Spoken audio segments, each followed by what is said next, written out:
South Africa is one of the biggest economies in Africa, and it was just years ago you were under the apartheid regime, and now you are considered one of the biggest economies in Africa. Now, what has aided that growth? When we became free, I normally say to people in 1994 that we were not gaining independence, we were gaining freedom. We'd been independent since 1961 as South Africa from our former colonial master.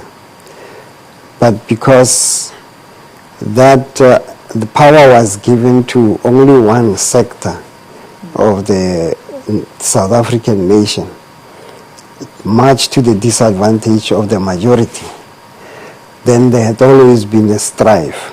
But come 1994, it was the first time we go to the polls together as one nation, and therefore we got our freedom.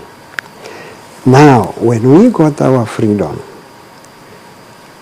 we already knew that everything that is in this country, the economy of this country, the structures, the infrastructure and everything, were built with the sweat of the disadvantaged.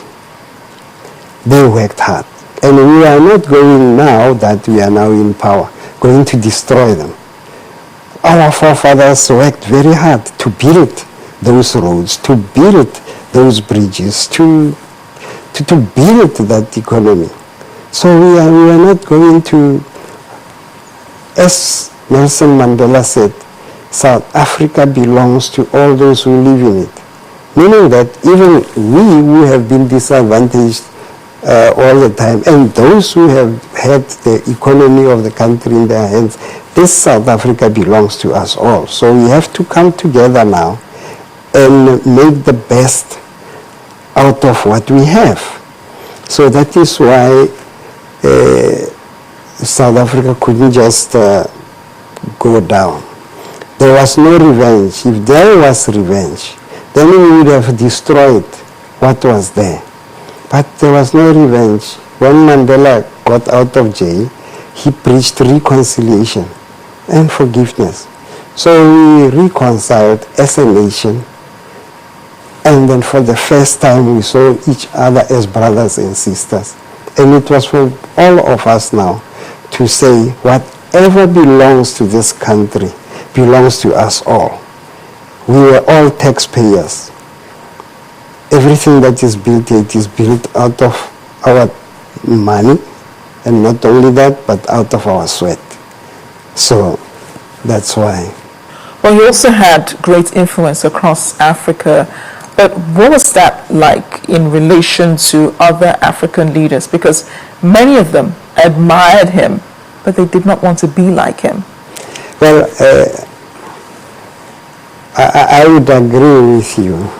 It's when you look back, when NEPAD was formed, then there was the peer review mechanism that accompanied NEPAD.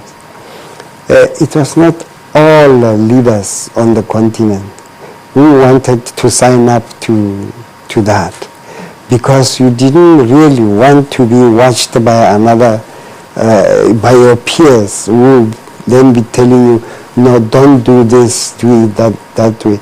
Now you also see Nelson Mandela having served one term, and he said it at the beginning that I'm only going to serve one term.